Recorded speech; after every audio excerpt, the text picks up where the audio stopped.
Welcome to Quick Set Part 3, all about study skills, and I'm about to invite Apprentice Nation member Adrianne to talk about her experience and her study techniques. Adrianne, welcome. How are you feeling today? I'm happy to be here, thank you. Thank you very much for having me. Amazing. Okay, so I want you to give us a little bit of history and a little background of what you do and how you got to where you are today. Yeah, sure. So I currently work as a marketing assistant at an entertainment and cultural strategy agency. Okay. So essentially what we do is provide guidance on how the biggest brands can immerse themselves and get involved within culture. Amazing. And what is your history, like your school history? Did you do GCSEs, an apprenticeship, uni? Talk to me about that. So I studied GCSEs, A-level, and I did a degree in communications and digital culture. So at GCSEs, outside of your typical compulsory subjects, I did Spanish, sociology, history, and textiles. Wow. And then at A-level, I did media studies, psychology, and English literature. And like I said, I did a BA in communications and digital culture. And what did you get at uni? I got a 2-1. Oh, girl, well done. Thank you. Okay, so we're going to take it back to your GCSEs. Now, I can imagine doing all those subjects. Each subject requires a different study technique. Yeah. So tell us about how you studied for your exams in GCSEs. So, like you said, everything is very dependent on the subject you're studying. So for example, like I said, I studied Spanish. And so within that there was written but also speaking. So I used the auditory aspect. So I would do recordings of my voice and play them back so I could hear if I need to improve my accent or if there was anything I was mispronouncing. For science, it was about doing like mind maps and sort of having that visual representation of what I was studying.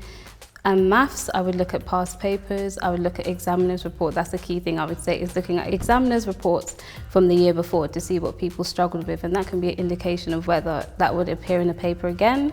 I think that is an amazing way to study. So my question is, skipping to your A-levels, you see the jump from GCSEs to A-levels?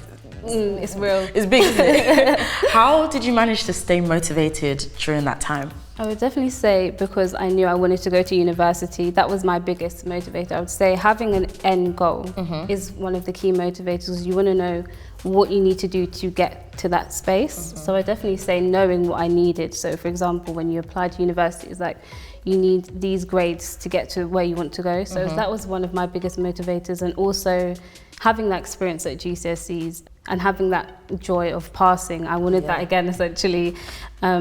I'd say those are my biggest motivators, and my hard work paid off. Amazing, we love that. Delayed gratification. Exactly. My favorite word of the day.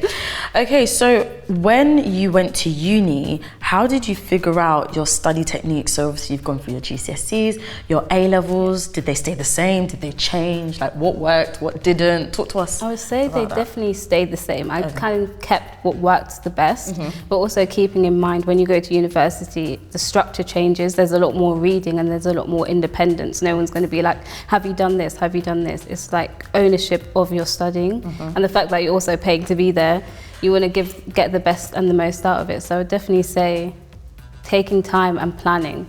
Planning is essential to success. If you can get the entire syllabus of what you're for that year and know this is when exams are, this is when your essays are due, and planning for that time and scheduling out time, and also having the space to relax and take a break, because I feel like breaks allow you to refresh and come back with a new and fresh perspective. What is something that you want to share with others about studying? I would say it doesn't end in failure.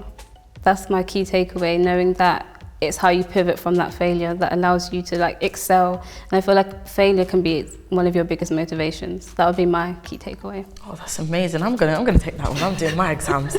Okay, so something that's important, like you just mentioned, is sometimes failing. What are some of your coping mechanisms, under all that pressure and, sometimes when you do fail exams? I would definitely say lucky enough, having a good support system and having friends or your peers that are going through the same thing. Is just having the opportunity to speak about it and know that other people are going through it too, and maybe they can offer advice on what they do when they're struggling. And I'd definitely say taking time away from studying.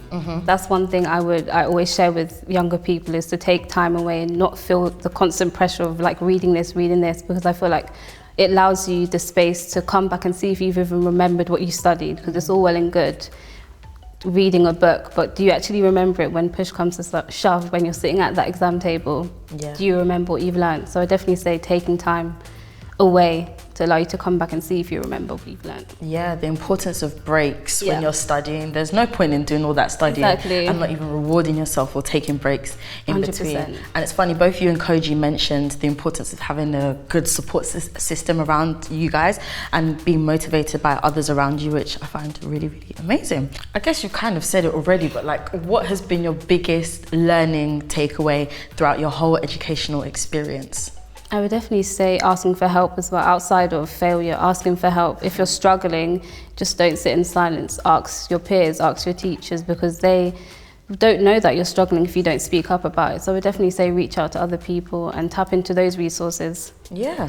Adrianne, thank you so much for giving us all those gems about your study technique, and I wish you all the best for your future. Thank you very much. Wow, how inspiring. Hearing from Adrianne, we can learn the importance of knowing how you learn and knowing the goal you have for yourself and working hard to achieve it. We can also see how exploring different styles can help you tackle different subjects.